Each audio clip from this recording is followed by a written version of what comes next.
If you switch on the telly later tonight, that needs rare earths.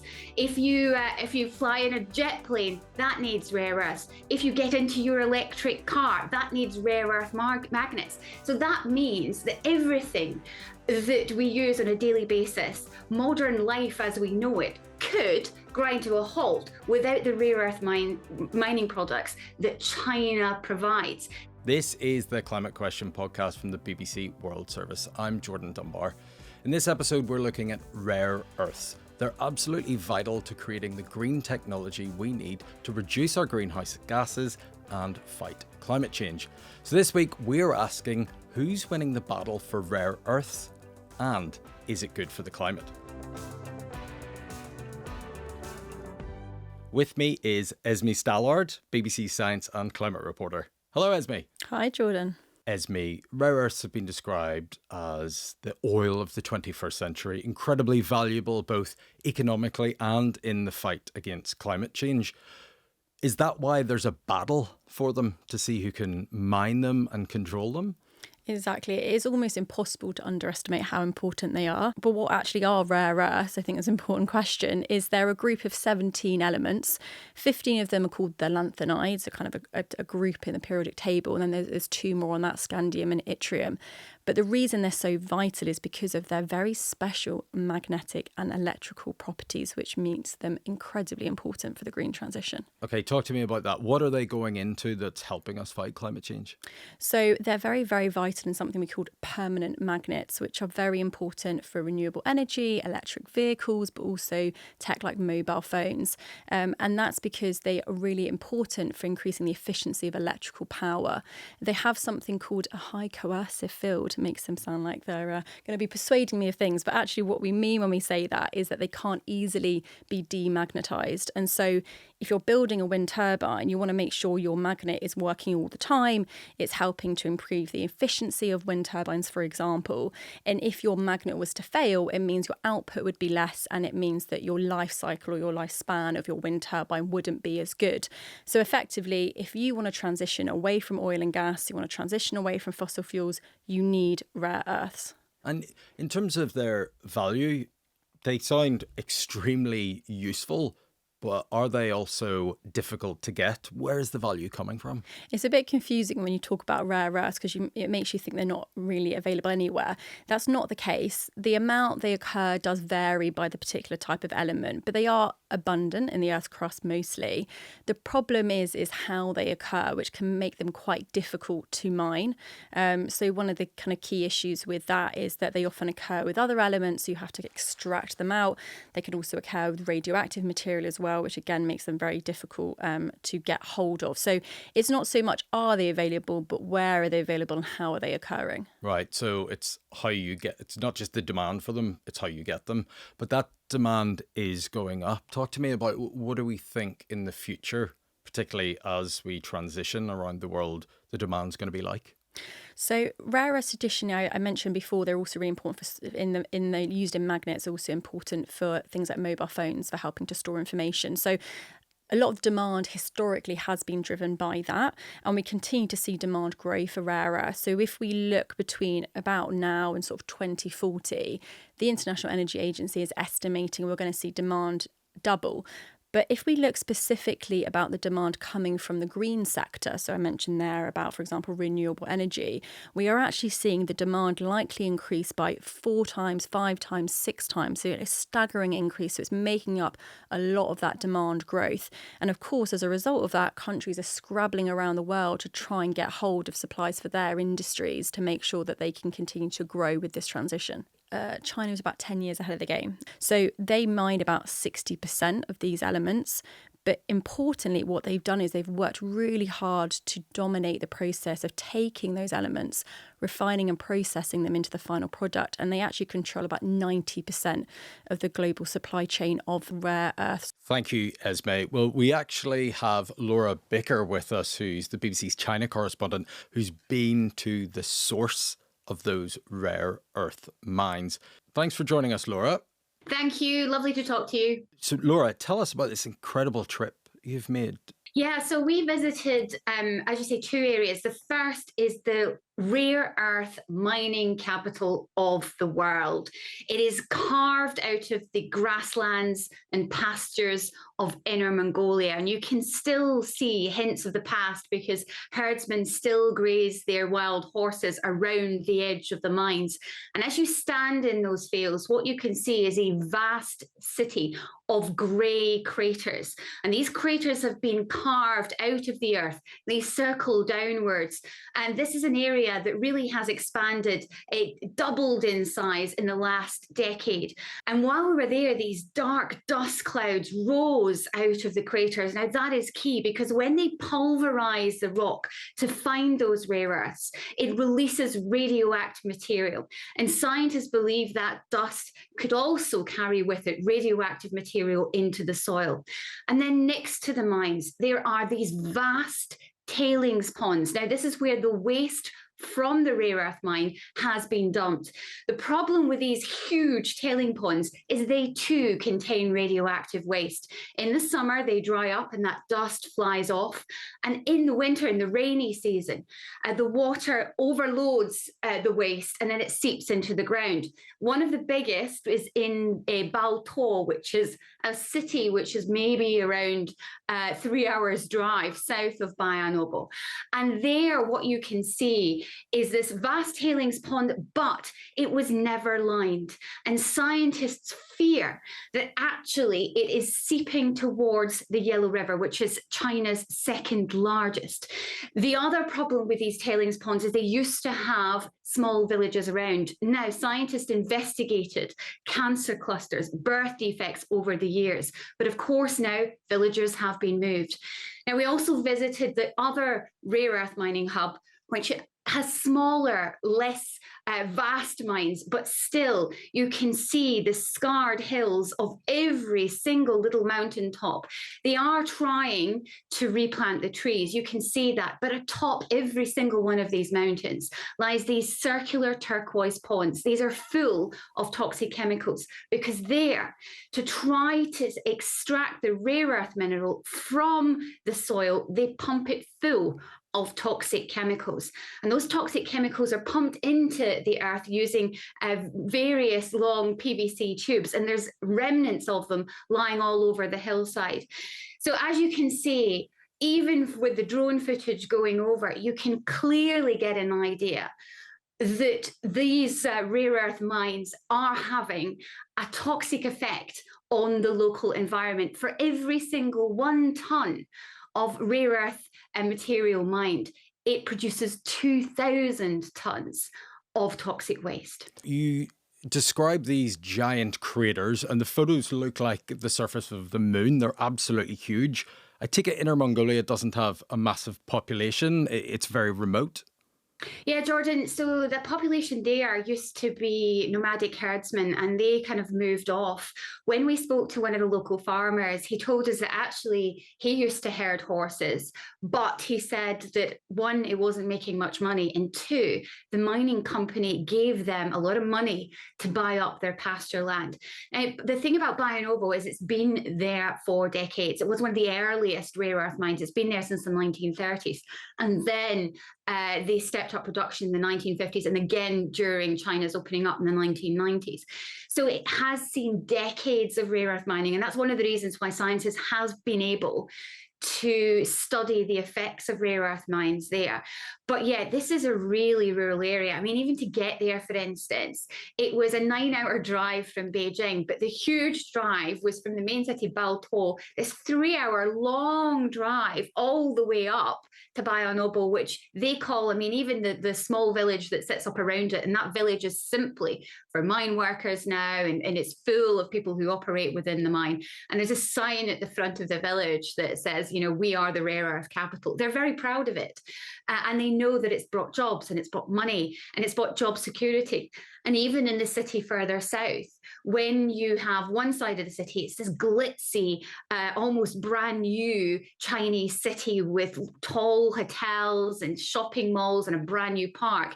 And then you drive over the railway tracks, and there's line after line after line of rare earth processing facilities. So it's kept these processing sites right next to its rare earth capital. Forgive my ignorance, but what are they actually mining in Bayan Obo? What is it that's building this huge industry there?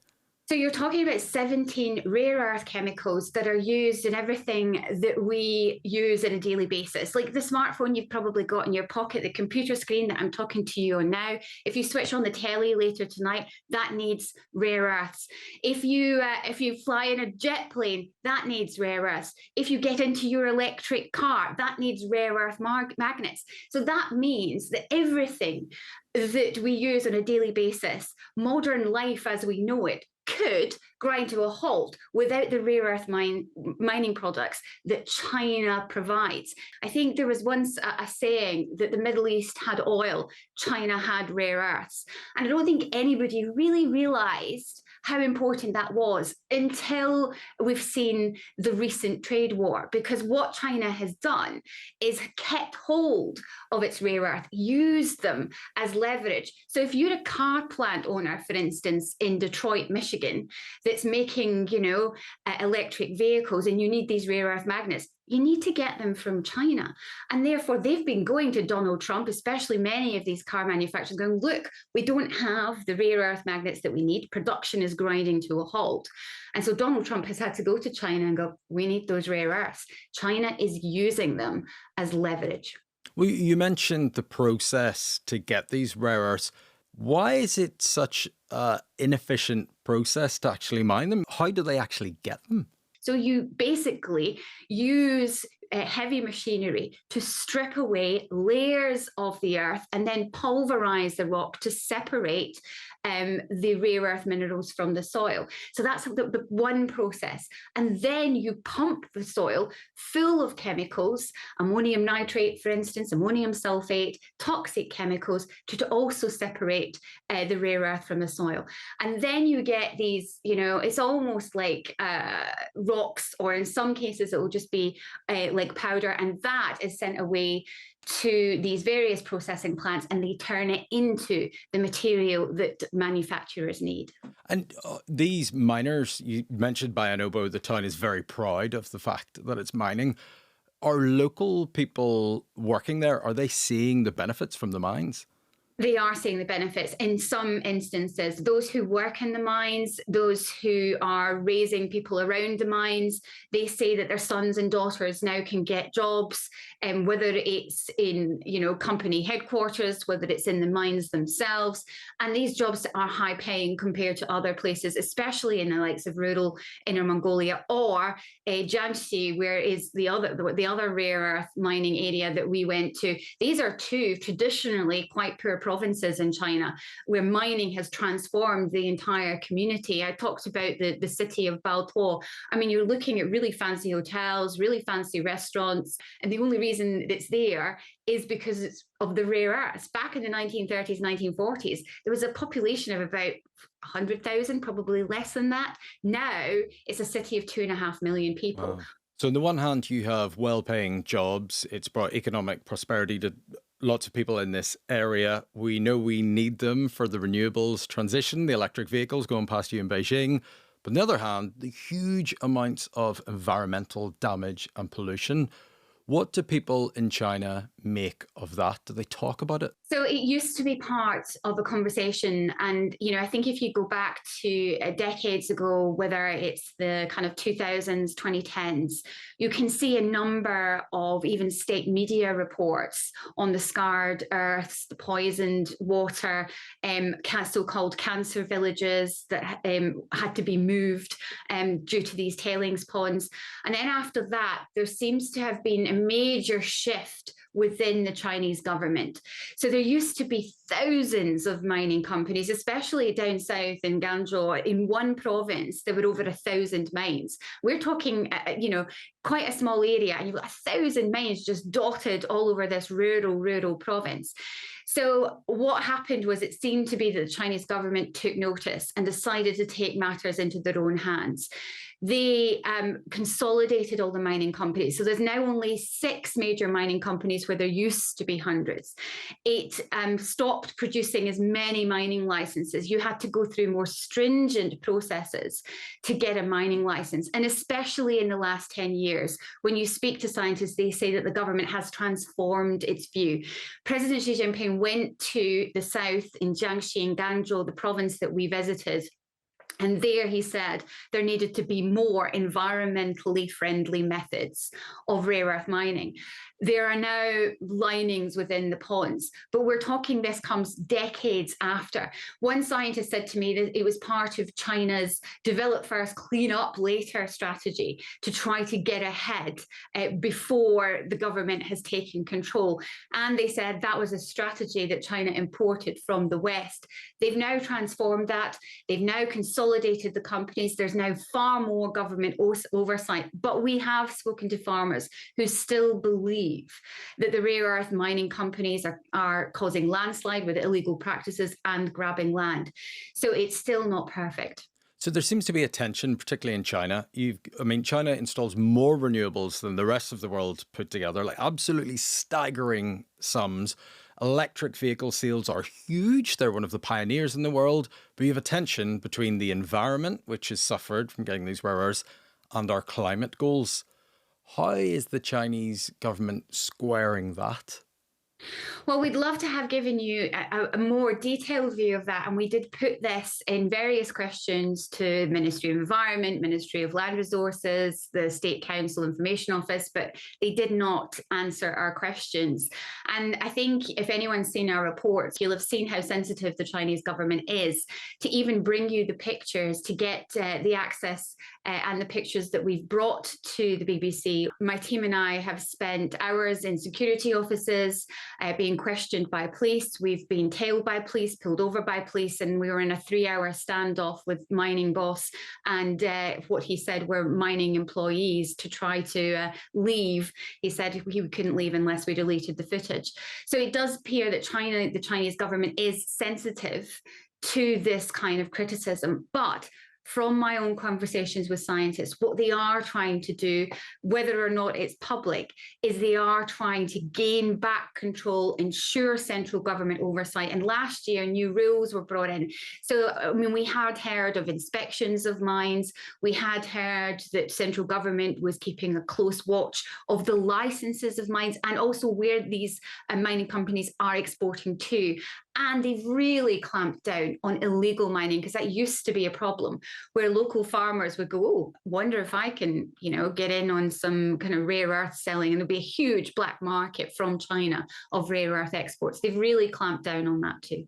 Thank you, Laura. I think it's something that many of us, even in the climate sphere, don't think that much about, is how we get the panels and the turbines and the EVs, where they actually come from. Thank you for bringing us that. No problem at all. Yeah, I didn't think about it too. And then as soon as we saw the drone footage, we couldn't believe ourselves.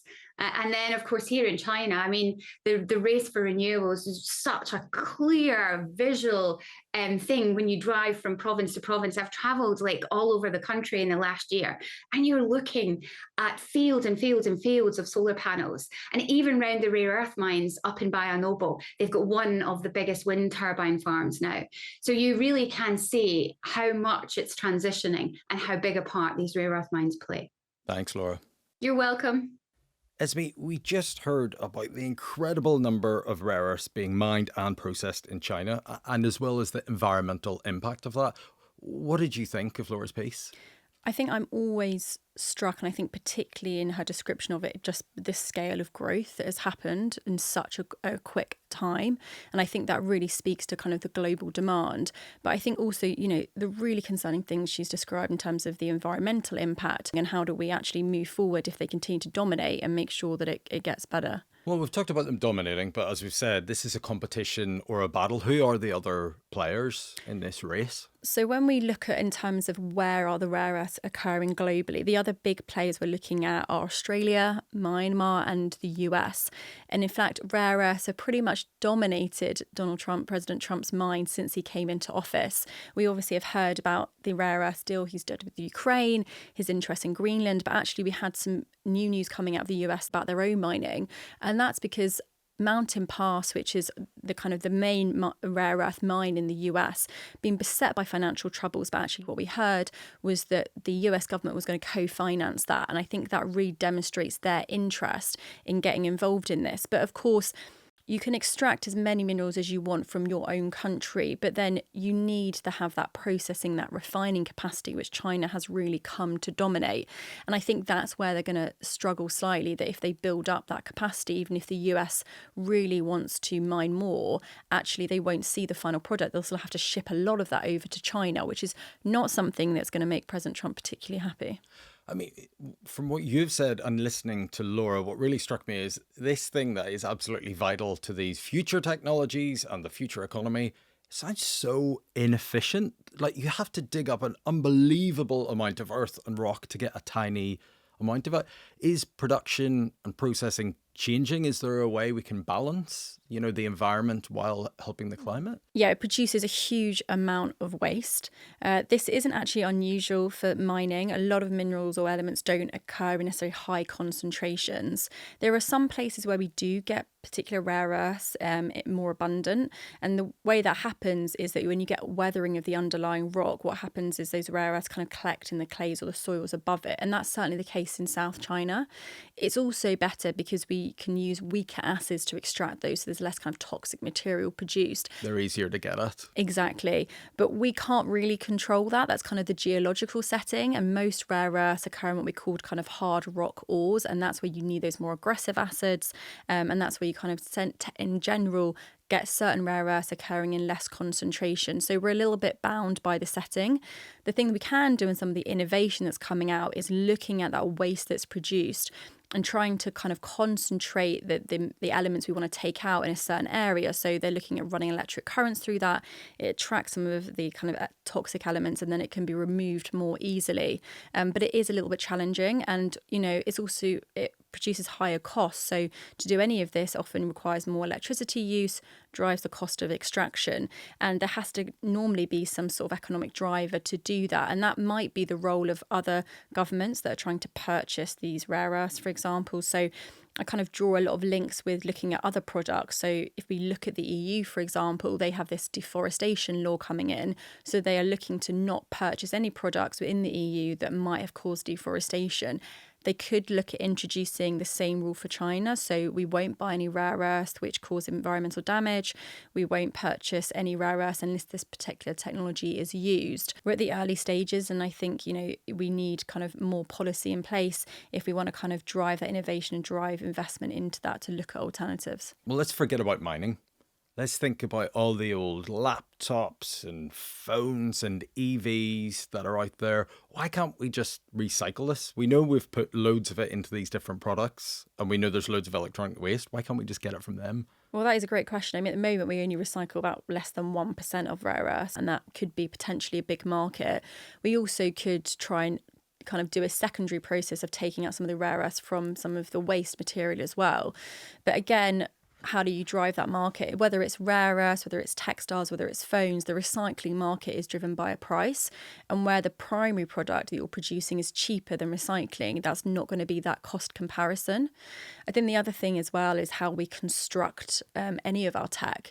Is it easy to dismantle? Is it easy to remove the rare earths, the gold, any other kind of precious metals that are in there? Thank you, Esme. Appreciate it. Thanks for having me, Jordan. That's it for this episode of The Climate Question from the BBC World Service. Make sure you subscribe to the BBC World Service YouTube page so you don't miss an episode. And if you've got a question for us that you'd like us to tackle, you can get us at theclimatequestion@bbc.com.